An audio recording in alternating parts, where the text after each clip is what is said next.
Poursuivons dans un instant ce rendez-vous rédaction autour des mobilisations sociales pour que l'allocation adulte handicapé ne soit plus diminuée ou supprimée pour les personnes en couple. Un thème débattu aujourd'hui même à l'Assemblée nationale. Au flux et à mesure, le magazine de Jet FM, du lundi au vendredi à 18h.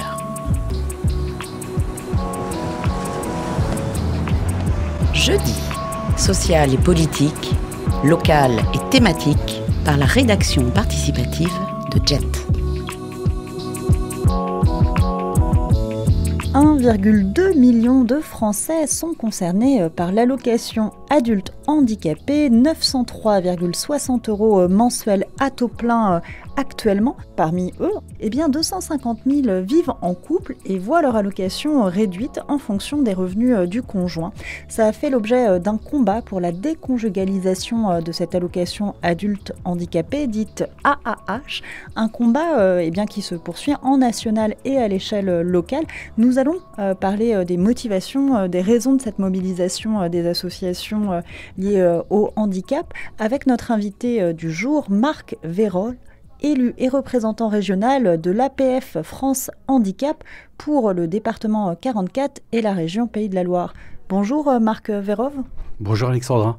Donc vous œuvrez, vous faites du lobbying en fait auprès des élus, des représentants locaux pour essayer de faire progresser un peu les problématiques liées au handicap. Ça fait partie de vos missions. Et aujourd'hui, vous étiez mobilisés. Nous sommes le 16 septembre au moment où nous enregistrons cette interview. Ce matin, vous vous êtes mobilisés avec un mode d'action un peu inhabituel pour vous. Vous avez bloqué le pont de Cheviré ? Oui, tout à fait. Depuis 20 ans, on se bat pour l'allocation adulte handicapé. Et aujourd'hui, comme on ne nous écoute pas et que Madame Cluzel a bloqué un peu l'Assemblée nationale, on essayait de faire un petit peu plus parler de nous et bloquer pendant une demi-heure le pont de Cheviré. Ça a fait parler de nous. Avec une évacuation, vous m'avez dit, qui s'est faite plutôt en douceur. On n'est pas dans le conflit non plus. On voulait juste qu'on parle de nous et de l'AAH. Aujourd'hui, donc, c'est une journée de mobilisation qui va au-delà de ce qui s'est passé ce matin avec le pont de Cheviré. Vous allez enchaîner après cette interview par une manifestation devant la préfecture et puis un dialogue avec les autorités. Je précise simplement, puisque vous avez évoqué Sophie Cluzel, Madame Cluzel, qu'il s'agit de la secrétaire d'État chargée des personnes handicapées depuis 2017. Alors venons-en à notre sujet. Vous êtes partout en France, ça n'est pas qu'à Nantes aujourd'hui, en train de vous mobiliser pour parler de l'AAH, l'allocation adulte handicapé. Je le disais en introduction, elle concerne 1,2 million de personnes. Mais aujourd'hui, votre mobilisation, c'est pour ces personnes qui vivent en couple et pour la prise en compte de leur autonomie par rapport à ce revenu. Alors, c'est pour les personnes qui vivent en couple, c'est aussi pour les personnes qui veulent vivre en couple. Une personne qui est aujourd'hui célibataire avec l'allocation adulte handicapé, dès l'instant qu'il trouve un compagnon ou une compagne, tout de suite se retrouve avec des revenus diminués, voire supprimés, si les revenus du conjoint sont supérieurs à certains montants. Alors c'est à partir de 1026 € à peu près de revenus du conjoint. Revenons-en justement, quelles sont les conditions pour pouvoir toucher l'allocation adulte handicapé ? Les personnes qui bénéficient de ce revenu, c'est parce qu'elles n'ont jamais eu la possibilité de travailler. Tout à fait. Et qui sont en situation de handicap de plus de 50%. Donc concrètement, ce sont des personnes qui vont avoir un handicap de naissance, qu'il soit cognitif, psychique ou physique. Oui, alors il y a aussi une deuxième catégorie de personnes, les personnes qui ont eu une maladie, qui ont eu un accident de la vie, un accident de travail, et qui ont échappé, à l'invalidité. Certaines personnes se retrouvent à l'allocation adulte handicapé parce que le travail s'est éloigné depuis 3 ans. Donc pour ces personnes, pareil, ils ont le même problème avec cette AAH au niveau d'un couple ou d'un conjoint. Par contre, quand on bascule sur l'allocation adulte handicapé, les règles ne sont pas les mêmes. Pour l'invalidité, il n'y a pas de prise en compte des revenus de l'époux, de l'épouse ou du conjoint. Voilà, tout à fait. La validité est payée par la CPAM et par une assurance, souvent, parce que maintenant, chaque salarié bénéficie de prévoyance. Donc, la validité n'est pas soumise au revenu du conjoint. Et c'est ça, aujourd'hui, quelqu'un qui est au chômage ne voit pas son revenu de chômage diminuer quand il trouve une compagne ou quand il est en couple.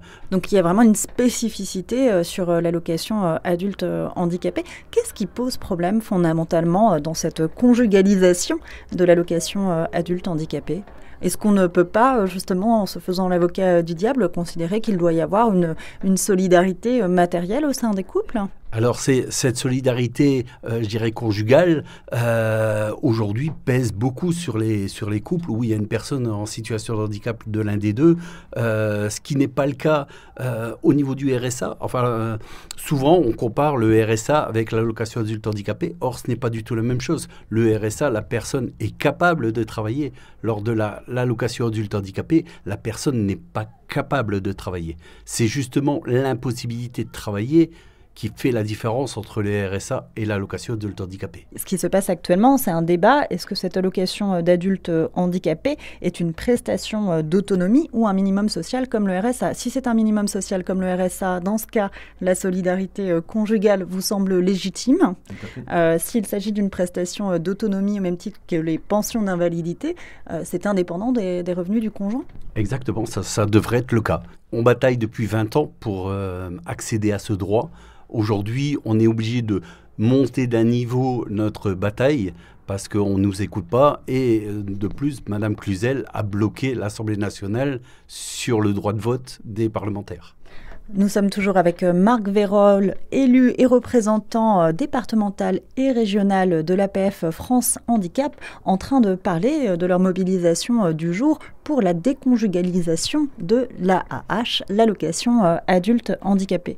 Concrètement, quel problème est-ce que ça pose pour les personnes qui ont un conjoint qui gagne plus de 1026 euros net mensuels, ce qui fait que l'AAH diminue en fonction et peut même potentiellement disparaître. Qu'est-ce que ça entraîne concrètement pour les personnes concernées, les 250 000 personnes concernées en France ? Alors, on parle beaucoup de violences familiales et de violences faites aux femmes. Imaginez-vous une femme qui est en situation de handicap et qui n'a plus l'allocation adulte handicapé. Le mari, je dirais, sert de porte-monnaie et elle est obligée de demander à son mari d'avoir de l'argent. Donc, c'est quémander quelque chose à son conjoint. Quand on parle de violences faites aux femmes, cette violence financière existe également. Sachant que, il y a davantage de femmes victimes de violences en situation de handicap, en tout cas que par rapport à une moyenne nationale. Donc c'est une réalité qui touche particulièrement les femmes avec un handicap. Tout à fait. Pour autant, une femme qui serait victime de violence, on peut imaginer que si elle quitte son conjoint ou sa conjointe, son époux ou son épouse, à ce moment, elle récupère ses droits pleins et entiers à l'AAH. Alors, pourquoi est-ce que c'est un point de blocage ? Alors, parce que pour récupérer ses droits à l'AAH, c'est très compliqué. Ça met des fois entre 6 et 12 mois pour récupérer ses droits. Imaginez-vous une femme qui quitte son conjoint se trouver sans revenu pendant 6 mois. Mais alors, au-delà de cette configuration aussi d'une femme qui serait dans un rapport de violence psychologique ou physique avec son conjoint et qui ne peut pas parce qu'elle n'a plus d'autonomie financière, est-ce que c'est aussi un positionnement qui réclame une certaine dignité ? C'est-à-dire dans le couple, on a un handicap, mais on est reconnu en tant que tel et on a son autonomie financière au-delà des questions de violence potentielle ? Bien sûr, c'est une demande des associations. Donc ça, c'est votre demande aujourd'hui et il faut dire qu'elle intervient dans un contexte où vous avez failli obtenir gain de cause. Est-ce que vous pouvez nous raconter un petit peu ce qui s'est passé entre mars et juin 2021 au niveau de la navette parlementaire ? Alors, en mars 2021, le Sénat a autorisé justement la déconjugalisation, c'est-à-dire de ne pas prendre en compte le revenu du conjoint ou de la conjointe. Malheureusement, le 17 juin, l'Assemblée nationale a été bloquée par Madame Sophie Cluzel. Donc, je rappelle une fois encore, Sophie Cluzel est la secrétaire d'État chargée des personnes handicapées au sein du gouvernement. Donc, ça a fait du bruit dans chaque groupe parlementaire. Je me souviens d'une personne qui est en situation de handicap, d'ailleurs, qui est députée LR, qui a dit que c'était un véritable scandale ce qui s'était passé. Il y avait pour le coup une union des parlementaires, c'est-à-dire que l'ensemble des parlementaires français étaient favorables à cette déconjugalisation de l'allocation adulte handicapé, à l'exception de La République En Marche et du MoDem. Exactement. Et qu'est-ce qui s'est passé? Donc ça a été voté par le Sénat, et puis en juin, patatras, donc Sophie Cluzel, qu'a-t-elle fait? Elle a bloqué les votes du Parlement, tout simplement. Chose qui n'était pratiquement jamais arrivée, surtout sur une cause nationale. Donc ça, c'était en juin. Eh bien, ça a été repoussé, mais ce projet de loi pour déconjugaliser l'AAH revient sur le devant de la scène en octobre, à savoir le 13 octobre. Il va y avoir un nouveau vote? Alors, il va y avoir un nouveau vote au Sénat, et ensuite, il y aura la navette parlementaire entre le Sénat et l'Assemblée nationale. Est-ce que ça va repasser à l'Assemblée nationale? On ne le sait pas encore. On espère que oui. Donc là, vous cherchez à faire pression sur l'Assemblée nationale, et notamment sur les députés LREM. Exactement. C'est notre but, c'est de leur faire entendre raison sur la déconjugalisation. Alors le gouvernement a argué du fait qu'il avait mené une politique plutôt favorable aux personnes avec un handicap depuis qu'il est au pouvoir. Entre 2018 et 2021, il y a eu à peu près 100 € d'augmentation de l'allocation adulte handicapé, qui est maintenant à 903 € à peu près, plus officiellement une prime exceptionnelle pour les couples avec 110 € mensuels en plus pour les couples qui seraient avec l'un des deux qui touchent l'AAH. Oui, mais qui n'est pas encore mise en application, qui sera mise en application pour 2022. Pour l'instant, les couples qui ont droit à l'AAH à taux complet sont à peu près à 800 €. Donc ça, c'est pour le moment. Mais vous reconnaissez, pour le coup, qu'il y a eu en tout cas une politique assez favorable sur cette question de l'AAH, excepté la question de la déconjugalisation? Bien sûr, 100 € sur l'AAH par rapport à 800 €, c'est toujours ça de prix, mais on est toujours inférieur au seuil de pauvreté. C'est-à-dire qu'une personne seule avec l'allocation adulte handicapé se retrouve qu'avec 903 € par mois pour payer son loyer, pour payer ses charges, ce qui est inférieur au seuil de pauvreté qui se trouve à peu près à 1030 €. C'est à 1063 € actuellement le seuil de pauvreté en France. Merci Marc Vérove. Je rappelle que vous êtes élu et représentant départemental régional pour l'APF France Handicap. Au revoir Alexandra. Cette émission spéciale rédaction dans Au flux à mesure est maintenant terminée. Vous pouvez la retrouver en podcast sur notre site internet jetfm.fr.